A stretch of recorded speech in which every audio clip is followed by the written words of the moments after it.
Hello friends, story time with Kousi YouTube சேனலுக்கு உங்களை அன்புடன் வரவேற்கிறது. நான் உங்கள் கௌசல்யா ராஜன். வாங்க இன்னைக்கு கதைக்குள்ள போகலாம். கதைக்குள்ள போகிறதுக்கு முன்னாடி நம்ம சேனலை சப்ஸ்கிரைப் பண்ணாதவங்க சப்ஸ்கிரைப் பண்ணிட்டு கதையை கண்டினியூ பண்ணுங்க. வெறுப்பில் தொடங்கி காதல் வரை. வெறுப்பு 29. அந்த வேன் ஒரு தீவிற்குள் சென்றது. அருண் அந்த தீவை மிகவும் உன்னிப்பாக கவனித்தான். அந்த தீவின் நடுவே பெரிய பங்களா இருந்தது. அதை பார்த்த அருண், அள்ளி, நாம ஏன் இங்க வந்திருக்கோம் என்றான். அள்ளி அருணின் மடியில் அமர்ந்து அவனின் திண்ணிய மார்பில் தன் விரல்களை நண்டூர செய்து கொண்டே குழையும் குரலில், வெயிட் பேபி, இந்த செம்பாவை ஹென்றி கிட்ட ஒப்படைச்சா நம்ம வேலை முடிஞ்சிரும். அதுக்கப்புறம் நீயும் நானும் இந்தியா போலாம் என்றாள் அள்ளி. ஓ ஓகே அள்ளி என்றான் அருண். அங்கிருக்கும் சிம்பாவை கண்டு கொள்ளாமல் இருவரும் கொஞ்சி கொஞ்சி பேசிக் கொண்டிருந்தனர். சிம்பாவிற்கோ தன் அருணா இவ்வாறெல்லாம் நடந்து கொள்கிறான்? தன்னுடன் இருந்த நாட்களில் அருண் தன்மேல் கொண்ட காதலை போதும் போதும் என்ற அளவுக்கு காட்டியவனாயவன் அத்தனையும் நடிப்பா? ஒவ்வொரு முறையும் கூடலின் இறுதியில் Simba, your mine, only for mine என்று உருவி தன்மேல் சாய்பவனாயவன் என்று கண்களை மூடி யோசனையில் இருந்தவளை, ஏய் செம்பா என்று அள்ளி அவளின் ஹீல்ஸால் செம்பாவை தட்டி எழுப்ப செம்பா மெதுவாக கண்களை திறந்தாள். அள்ளி செம்பாவின் தலைமுடியை பற்றி, என்ன மேடம், நல்ல தூக்கமோ? தூங்கினது போதும் என்று செம்பாவை அந்த வேனில் இருந்து தரதரவென இழுத்துச் சென்றாள். அவளின் இழுப்பில் அங்கும் இங்கும் மோதியும் தன் வயிற்றில் அடிபடாத வண்ணம் தன் கைகளை வைத்து தன் மகவை பாதுகாத்துக் கொண்டே செம்பா அவள் செல்லும் வழியில் அருணை பார்த்து கொண்டேதான் சென்றாள். அருண் செம்பாவை பார்த்தானே தவிர சிறிதும் மனசாட்சி இல்லாமல் நக்கலாக சிரித்தான். அள்ளி, அருண், செம்பா, மேலும் சில அடியாட்கள் என அனைவரும் ஹென்ரியின் கோட்டைக்குள் நுழைந்தனர். பெரிய ஹாலில் 2 வேட்டை நாய்களுடன் அசுரனை போல நடுநாயகமாக அமர்ந்திருந்தான் ஹென்றி. ஹென்ரியை பார்த்துவிட்டு அள்ளி, பேபி என்று ஹென்ரியை பாய்ந்து அணைத்துக் கொண்டு, ஐ மிஸ் யூ பேபி என்று ஹென்ரியின் உதட்டை கவ்வி முத்தமிட ஆரம்பித்தாள். ஹென்ரியும் பதில் முத்தம் கொடுத்தான். அதை பார்த்த செம்பாவிற்கோ குமட்டல் ஏற்பட்டு வாந்தி எடுக்க ஆரம்பித்தாள். அதை பார்த்த அள்ளி, ஜஸ்ட் a minute பேபி என்று செம்பாவின் அருகே சென்று ஓங்கி அறைந்தாள். எவ்வளவு தைரியம் இருந்தா வாந்தி எடுப்ப? இந்த டீல்ஸோட வேலை என்னன்னு உனக்கு தெரியுமா என்று மீண்டும் செம்பாவை அறைந்து, என்னமோ நீ கிஸ்ஸே அடிக்காதவ மாதிரி ஓவரா சீன் போடுற. ஏன் இதுக்கு முன்னாடி அருண் கூட நீ கிஸ் பண்ணது இல்லையா?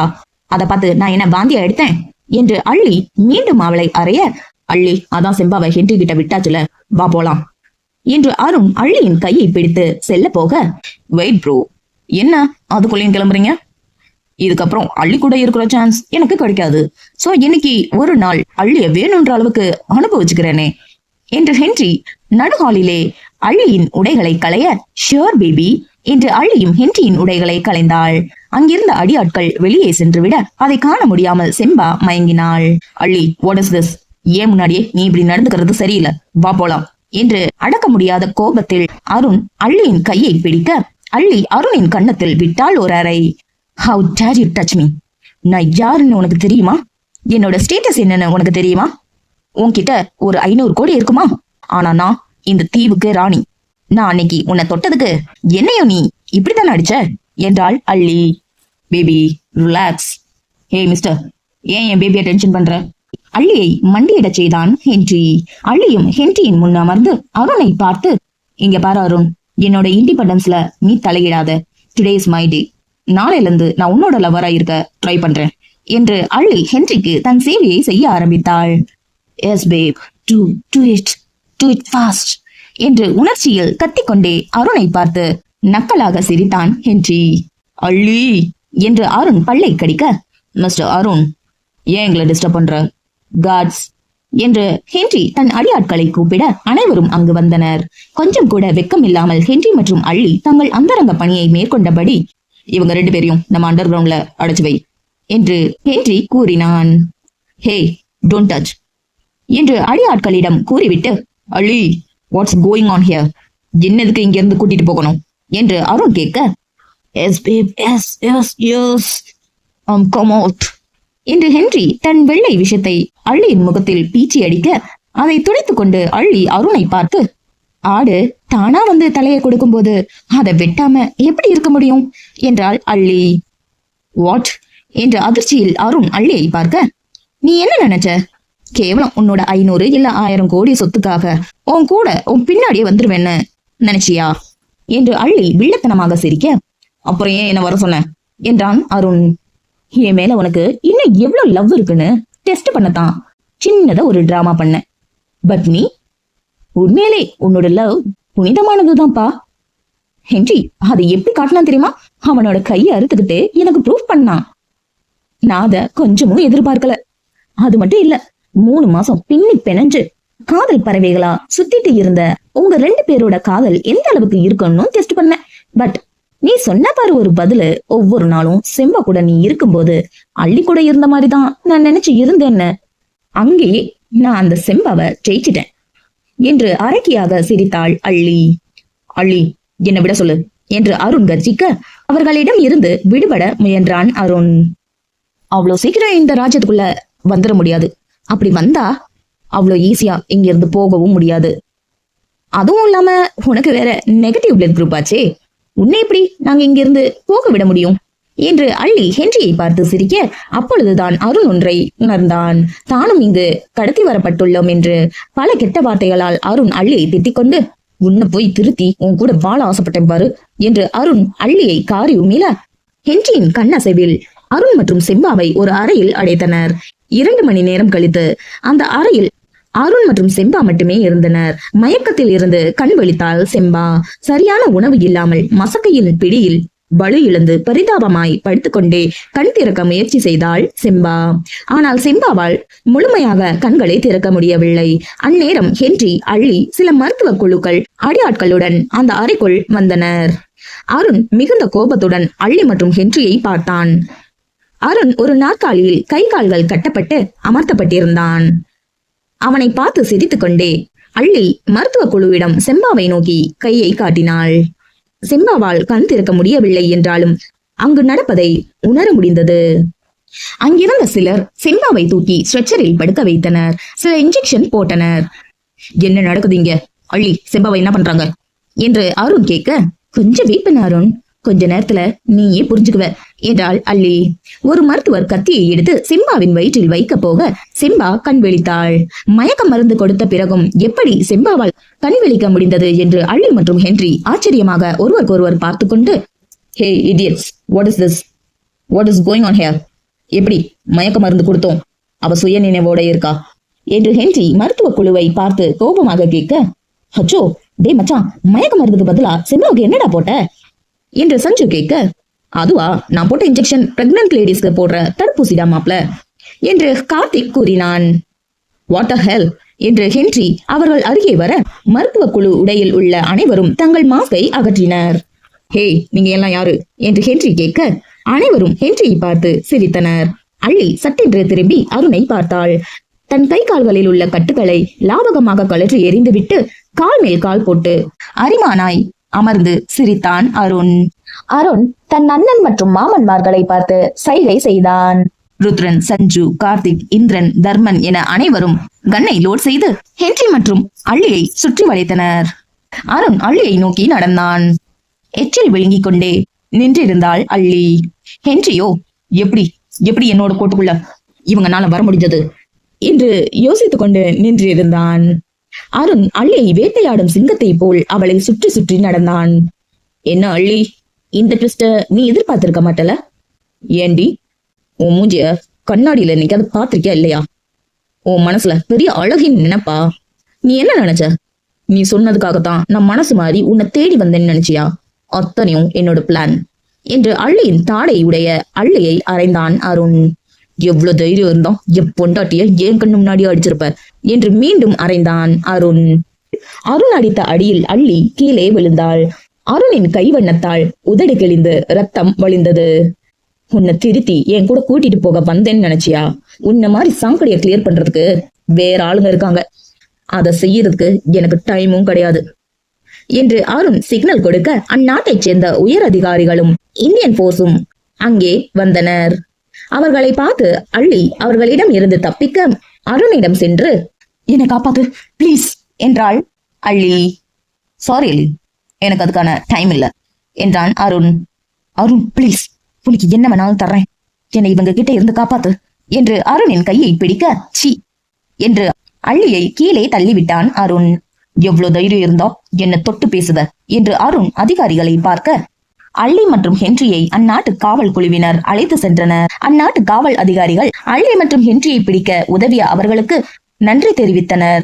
அருண் அனைத்தும் முடிந்து விட்டது என்று பெருமூச்சு விட, மச்சான் ரொம்ப சந்தோஷப்படாத, உள்ள செம்பா உனக்காக கொலை வெறியில இருக்கா என்று ருத்ரன் கூற, ஐயோ மாமா காப்பாத்தியா, நான் வேற அள்ளி கூட ஓவர் பெர்ஃபார்மன்ஸ் பண்ணியிருக்கேன் என்றான் அருண். நீ சீக்கிரட்டா வச்சுட்டு போன கேமரா மூலமா நாங்களும் பார்த்தோம். அதுக்காக செம்பா முன்னாடியே நீ இந்த அளவுக்கு அள்ளி கூட க்ளோஸா இருந்திருக்க வேண்டிய அவசியம் இல்லை என்றான் தர்மன். இதுல சார் செம்பாவை என்னெல்லாம் பேசுனீங்க, அதெல்லாம் கேட்கும்போது எனக்கே உங்களை கொல்லணும்னு தோணுச்சு என்று விக்ரம் அருணின் கழுத்தை நெருக்க வர, விக்ரம் ப்ரோ, அருண் அப்படி மட்டும் செய்யலனா இப்ப செம்பாவை காப்பாத்திருக்க முடியாது. அது மட்டும் இல்ல, பல கிரைம் செஞ்ச அவங்களையும் பிடிச்சிருக்க முடியாது என்றான் இந்திரன். இவர்கள் இங்க பேசிக் கொண்டிருக்க, மச்சான் மச்சான் என்று கார்த்திக் அங்கு வந்தான். என்னாச்சு மாம்ஸ் என்று சஞ்சு கேட்க, செம்பா இஸ் இன் எமர்ஜென்சி, கால் வழியா பிளட் போயிட்டு இருக்கு, இமீடியட்டா நம்ம ஹாஸ்பிட்டல் கூட்டிட்டு போனோம் என்றான் கார்த்திக். உடனே அனைவரும் செம்பாவை தூக்கி கொண்டு ஹாஸ்பிட்டலை நோக்கி சென்றனர். மருத்துவர்கள் செம்பாவிற்கு சிகிச்சை அளிக்க ஆரம்பித்தனர். இந்தர் மற்றும் கார்த்திக் டாக்டர் என்பதால் அருணை நோக்கி, அருண் ஸ்ட்ராங்கா இரு, செம்பாவுக்கு ஒன்னும் ஆகாது, பட் பேபி மேல ஹோப் வைக்க வேணாம் என்றான் கார்த்திக். அருணின் மனதில் சொல்ல முடியாத வழி. முதலில் தான் அப்பா ஆக போகிறோம் என்று தான் கொண்ட மகிழ்ச்சிக்கு அளவே இல்லை அல்லவா? அருணின் கண்களில் இருந்து கண்ணீர் அருவியாய் விழுந்தது. மச்சான் என்னடா இது, குழந்தை மாதிரி அழுற, பி பாசிட்டிவ் என்றான் ருத்ரன். அருண், எது நடந்தாலும் தைரியமா ஃபேஸ் பண்ணு. பேபி இல்லைன்னா என்ன, பேபி எப்ப வேணாலும் நம்ம பெத்துக்கலாம். ஆனா உனக்கு பேபி பெத்து கொடுக்க உன் பொண்டாட்டி உனக்கு வேணும். சோ செம்பா நல்லபடியா வரணும்னு ப்ரே பண்ணிக்கோ என்று சஞ்சு தன் தம்பியை அணைத்து கொண்டான். சில மணி நேர போராட்டத்திற்கு பிறகு 2 ஃபாரின் மருத்துவர்களும் கார்த்திக் இந்தரும் வெளியே வந்தனர். அருண் தன் சிவந்த கண்களுடன், மாமா செம்பா ஓகே தானே என்று கார்த்திக்கிடம் கேட்க, Semba is not okay Arun என்றான் கார்த்திக். அருண் இடிந்து போய் நின்றான். மாம்ஸ் என்ன சொல்றீங்க என்று சஞ்சு கேட்க, பின்ன மாப்பிள்ளையோட ஹெவி பெர்ஃபார்மன்ஸ்னால செம்பா ரொம்பவே டிப்ரெஷன்ல இருக்காங்க, அதனாலதான் ப்ளீட் ஆயிருக்கு என்று சிறு புன்னகையுடன் கார்த்திக் கூற, இப்போ செம்பா எப்படி இருக்கா பேபி என்று ருத்ரன் கேட்க, பேபி இல்ல பேபிஸ் ரொம்பவே நல்லா இருக்காங்க என்றான் இந்திரன். என்னது பேபிஸா என்று தர்மன் கேட்க, ஆமாண்ணா, அருண் மச்சாவோட விடாமுயற்சியும் டீப் லவ்வும் 1 இல்ல 2 இல்ல 3 பேபிஸ் செம்பா வயதுக்குள்ள ஹெல்த்தியா நீச்சல் அடிச்சிட்டு இருக்காங்க என்றான் இந்திரன். இந்திரன் கூறிய அடுத்த நிமிடமே அருண் ராக்கெட் என சீறிக்கொண்டு தன் மனை ஆளை பார்க்க புறப்பட்டான். மாப்பிள்ள போற வேகத்தை பார்த்தா நேரா ஜூபிட்டருக்கு போய் தான் நிப்பான் போல என்று சஞ்சு, ருத்ரன், இந்திரன், கார்த்திக், தர்மா என அனைவரும் சிரித்துக் கொண்டனர். இந்திரன், கார்த்திக், தர்மா இவங்க எல்லாம் யாருன்னு தானே யோசிக்கிறீங்க? இவங்க எல்லாரும் நம்ம சந்திரனை எரிக்கும் அக்னியில வந்த கேரக்டர்ஸ் தான். மறக்காம அந்த கதையும் கேட்டு பாருங்க. நர்சின் உதவியால் செம்பா எழுந்து பழச்சாறை குடித்தாள். உள்ள வந்த அருணை பார்த்த அந்த செவிலியர் வெளியே சென்றார். அருண் கண்ணீரும் மகிழ்ச்சியும் பொங்க செம்பா அருகில் சென்று அவளுடன் அமர்ந்தான். தள்ளி போடா, இப்ப எதுக்கு இங்க வந்த, போ அந்த அள்ளிக்கிட்டு போ என்று அருணை சரமாரியாக அடித்தாள் செம்பா. அனைத்து அடிகளையும் சிரித்துக் கொண்டே பெற்றுக்கொண்டான் அருண். முன்னாடியே அவளை கட்டி பிடிக்கிறதும் கிஸ் பண்றதும், அது எல்லாத்துக்கும் மேல என் கூட இருக்கும்போது அந்த என்று செம்பா கூறும்போதே அருண் அதை கூற விடாமல் அவளின் உதட்டை கவ்வினான். முத்தத்திற்கு இடையே சாரி சாரி சாரி என்று பல சாரிகளை கேட்டான் அருண். சில நிமிடங்களுக்கு பிறகு, சாரிடி பொண்டாட்டி, அந்த இடத்துக்குள்ள நுழையிறதுக்கு அள்ளிதான் தேவைப்பட்டா, உன்னை காப்பாத்ததான் அப்படி ஒரு ட்ராமா பண்ண வேண்டியதா போச்சு. பிகாஸ் அந்த இடம் முழுக்க அள்ளியோட ஃபிங்கர் பிரிண்ட் மூலமா தான் செக்யூரிட்டி கொடுத்து வச்சிருக்கான் அந்த ஹென்றி என்று நடந்த அனைத்தையும் கூறினான் அருண். அதுக்காக அவளை கட்டி பிடிப்பியா என்று செம்பா மீண்டும் கோபத்தில் அருணை அடிக்க, ஹே நான் அவளை கட்டி பிடிக்கவே இல்லடி என்றான் அருண். இல்ல நான் பார்த்தேன், அவ உங்களை தொடுறதும் நீங்க அவளை தொடுறதும். மீண்டும் அருணை அடிக்க ஆரம்பித்தாள் செம்பா. அத்தனையும் பெற்றுக்கொண்டு, அடியே நான் ராமண்டி, உன்னை தவிர வேற யாரையும் நான் தப்பா கூட பார்த்தது இல்ல, நீ நல்லா கவனிச்சிருந்தா உனக்கு நல்லாவே தெரிஞ்சிருக்கும். ஜஸ்ட் நான் அவளை ஹக் மட்டும் தான் பண்ணேன், அதுவும் அவளை உரசாத மாதிரிதான். ஜஸ்ட் அவளை தொடுற மாதிரி ஆக்ஷன் தான் பண்ணேனே தவிர நான் அவளை தொடவே இல்லை. நான் முழுசா நேசிச்ச பொண்ணும் நீதான், முழுசா ரசிச்சு ருசிச்ச பொண்ணும் நீதான் என்று சிம்பாவை கொஞ்சி கொஞ்சி முத்தமிட்டு சில அடிகளை பெற்றுக்கொண்டு ஒரு வழியாக சமாதானம் செய்தான் அருண். அனைவரும் இந்தியாவுக்கு வந்தனர். கையில் ஆரத்தியுடனும் கண்களில் நீருடனும் இனிமேல் உங்களுக்கு எந்த ஆபத்தும் வரக்கூடாது, சந்தோஷமா இருக்கணும் என ஆழம் சுற்றி அருண் மற்றும் சிம்பாவை வீட்டினுள் அழைத்து சென்றாள் சந்திரா. சிம்பா குளித்துவிட்டு கண்ணாடி முன் நின்று தன் வயிற்றை தொட்டு பார்த்து கொண்டிருந்தாள். அருணும் குளித்துவிட்டு வர சிம்பாவை பின்னிருந்து அணைத்தான். என்னடி, என்ன பார்த்துட்டு இருக்க என்று அருணும் சிம்பாவின் வயிற்றில் உள்ள தன் மகவுகளை வருட, இல்ல எனக்கு 4 months தான் ஆகுது, அதுக்குள்ளயும் 5 months 6 months பேபி பம்ப் மாதிரி இல்ல என்று சிம்பா கேட்க, அடியே நீ எல்லாம் ஒரு நர்ஸ்ன்னு வெளியே சொல்லிடாத, உனக்குள்ள ஒரு உயிர் இல்ல 3 உயிர் இருக்காங்கடி, அதனாலதான் வயிறு பெருசா தெரியுது, போக போக இன்னும் பெருசாகும் என்று மண்டியிட்டு சிம்பாவின் வயிற்றில் தன் 3 பிள்ளைகளுக்கும் 3 முத்தங்களை கொடுத்தான் அருண். சிம்பா அருணின் தலைமுடியை கோதி விட்டாள். பிறகு என்ன, சிம்பா குடும்பத்தில் உள்ள அனைவரும் தாங்கு தாங்கு என்று சிம்பாவை தாங்கினர். வழக்கம் போல் அனைத்தும் சாதாரணமாக தான் சென்றது. ஒரு நாள் இரவு அனைவரும் இரவு உணவை சாப்பிட்டுக் கொண்டிருந்தனர். இந்த வாரம் எல்லாரும் ஊருக்கு போறோம் என்றான் அக்னி. ஏங்க, ஏதாவது ஒர்க் இருக்கா என்றாள் சந்திரா. நந்தனூர்ல 10 yearsக்கு ஒன்ஸ் நடக்கிற சிவராத்திரி திருவிழா நடக்குது, ஊர்ல இருந்து இன்வைட் பண்ணிருக்காங்க. சோ நாம எல்லாரும் நெக்ஸ்ட் 1 week நந்தனூர்ல தான் ஸ்டே பண்ண போறோம். எல்லாரும் நாளைக்கு மார்னிங் ஃபிளைட்டுக்கு ரெடியா இருங்க என்றான் அக்னி. அண்ணா நீங்க முன்னாடி போங்க, நாளைக்கு செம்பாவோட 7th month செக்அப் இருக்கு, அதை முடிச்சிட்டு டிராவல் பண்ணலாமான்னு டாக்டர் கிட்ட சஜஷன் கேட்டுட்டு வந்துடுறோம் என்றான் அருண். ஓகே அருண் என்றான் அக்னி. அனைவரும் சாப்பிட்டு விட்டு அவரவர் அறைக்கு செல்ல ருத்ரன் மற்றும் அருண் தனியாக நின்று பேசிக் கொண்டிருந்தனர். மாமா, ஹென்றி அலியோட கேஸ் என்னாச்சு, இப்போ எந்த கண்டிஷன்ல இருக்கு என்று அருண் கேட்க, அவங்க 2 பேரையும் லண்டன்ல இருக்கிற கொடூரமான ஜெயில அடைக்க சொல்லி ஜட்ஜ் தீர்ப்பு கொடுத்திருக்காங்க. அது மட்டும் இல்ல, அவங்க பண்ண இல்லீகல் பிசினஸ், பொண்ணுங்களை வச்சு வேலை பார்த்தது, பொண்ணுங்களை நாடு விட்டு நாடு இல்லீகலா கூட்டிட்டு வந்தது, பல பேரோட பாடி பார்ட்ஸ இல்லீகலா திருடுனது, இது எல்லாத்துக்கும் சேர்த்து நெக்ஸ்ட் மந்த் தீர்ப்பு சொல்றாங்களாம் என்றான் ருத்ரன். மேலும் சில விஷயங்களை பேசிவிட்டு அருண் தன் அறைக்கு சென்றான். அன்று இரவு சிம்பா குளித்து முடித்து தன் பானை வயிற்றை டவலால் மறைத்துக் கொண்டு அருணின் முன் சென்றாள். ஐயோ, இவ வேற ஒரு மார்க்கமா நிக்கிறாளே என்று அருண் மனதில் நினைத்துக் கொண்டு, சிம்பா ஏன் இப்படி ஈரமா நிக்கிற, டவலை கொடு என்று அவள் மேல் உள்ள டவலை உருவ பெண்ணவளின் மேலங்கங்கள் அவனுக்கு காட்சியளிக்க அருண் பின் திரும்பி தலையை கோதிக்கொண்டான். சிம்பா அருணின் பின் இருந்து தன் தனங்கள் அழுந்த, ஏசா எனக்கு வேணும்டா என்று கேட்க, அடி நீ பிரெக்னெண்டா இருக்கடி என்று அருண் அவளின் கையை விளக்க பார்க்க, சோ வாட், அதான் டாக்டர் சேஃபா சேர சொல்லியிருக்காங்கல்ல என்று அருணின் முதுகில் குட்டி குட்டி முத்தங்கள் வைக்க அவள் செய்கையை பொறுத்து கொண்டு, வர வர நீ ரொம்ப கெட்ட பிள்ளையா போயிட்ட என்று சிம்பாவின் மேல் டவலை போட்டுவிட சிம்பா அந்த டவலை அருணின் மேலே வீசினாள். சிம்பா, என்னங்க, வேணாண்டி, எனக்கு வேணுங்க. முடியாதடி, அதெல்லாம் முடியும் என்று சிம்பா அருணை கட்டிலில் தள்ளிவிட்டாள். பிரெக்னன்சி ஹார்மோன் சேஞ்சால் சிம்பா அருணை அதிகமாக நாடினாள். புலி மானை வேட்டை ஆடிடுமே காட்டில், மான் புலியை வேட்டை தான் ஆடிடுமே கட்டில் என்ற பாடலுக்கு ஏற்ப அருணை வேட்டையாடினாள் சிம்பா. எவ்வளவு நேரம்தான் ஆண்மகன் தன் உணர்ச்சியை கட்டுப்பாடுடன் வைத்திருப்பான். பெண்ணவளை பூ போல் மெத்தையில் கிடத்தி தன் கண்ணார பெண்ணவளை ரசித்தான். வெக்கத்தில், சி ஏன் இப்படி பாக்குறீங்க, எனக்கு வெக்கமா இருக்கு என்று தன் கைகளால் தன் முகத்தை மூடிக்கொண்டாள் சிம்பா. ஹோய் பொண்டாட்டி, இன்னும் என்னடி மாமா முன்னாடி வைக்கும், ஆனா உன்னை எத்தனை தடவை இப்படி பார்த்தாலும் ருசிச்சாலும் திக்கட்டவே மாட்டுதுடி.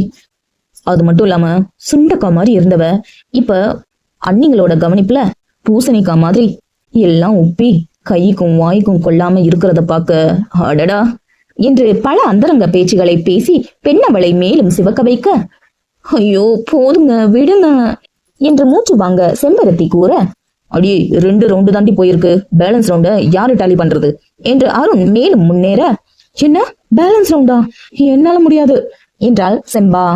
ஏண்டி, நான் பாட்டுக்கு 7 இருந்தவன் கிட்ட என்ன பாரு என் அழக பாருன்னு என்னை உசுப்பேத்தி விட்டுட்டு இப்ப என்னடி நழுவ பாக்குற, உனக்கு நல்லாவே தெரியும் என்னால ஆரம்பிச்சா முடிக்கவே முடியாது என்று 3வது ரவுண்டையும் சிறப்பாய் முடித்தான் செம்பாவின் ஈசன். மூச்சு வாங்க செம்பா அருகில் அருண் படுக்க செம்பா அருணை தான் பார்த்தாள். அருண் செம்பாவை பார்த்து மூச்சு வாங்கி கொண்டே, என்னடி என்ன அப்படி பாக்குற, 4th ரவுண்ட் போணுமா என்று அருண் மோக குரலில் செம்பாவை பார்த்து கண்ணடிக்க, ஐயோ இப்பவும் இதே நினைப்புதானா, இனி முடியாது, ஐம் சோ டயர்ட் என்று செம்பா மன்னவனின் மார்பில் தலை சாய்க்க, என்னடி சொல்ற, நான் ரொம்ப சாஃப்டா தானே பண்ணேன், எங்கேயாவது பெயின் இருக்கா என்ன என்று செம்பாவின் உடலை ஆராய்ந்து கொண்டே கேட்க, இல்லை என்று தலையசைத்தாள் செம்பா. திடீரென்று ஞாபகம் வந்தவளாய், டி ஈசா என்று எழுந்து அருணின் வயிற்றில் ஏறி தன் பானை வயிறு முட்ட அமர்ந்தாள் செம்பா. அடி பொறுமையாடி என்றான் அருண்.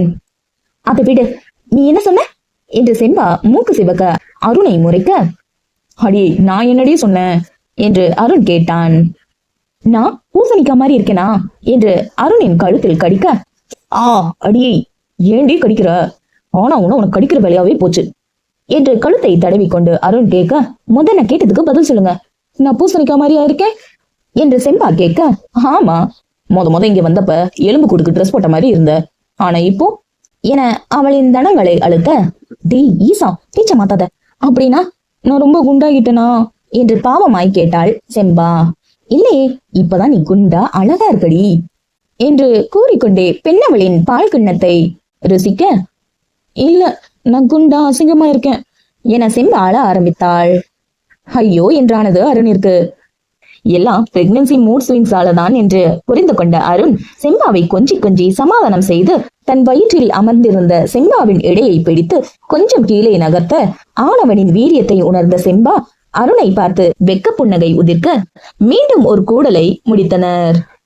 இங்கு இவர்கள் மகிழ்ச்சியில் திளைக்க, அங்கோ லண்டன் ஜெயிலில் இருந்து அள்ளி மற்றும் ஹென்றி தப்பித்து அருண் மற்றும் செம்பாவை கொல்ல கொலைவெறியுடன் இந்தியாவை நோக்கி வந்தனர். என்ன ஃப்ரெண்ட்ஸ், கதை உங்களுக்கு பிடிச்சிருக்குன்னு நம்புறேன். கதை பிடிச்சிருந்தா லைக் பண்ணுங்க, ஷேர் பண்ணுங்க, மறக்காம உங்களுடைய கருத்துக்களை கமெண்ட் பாக்ஸ்ல கமெண்ட் பண்ணுங்க.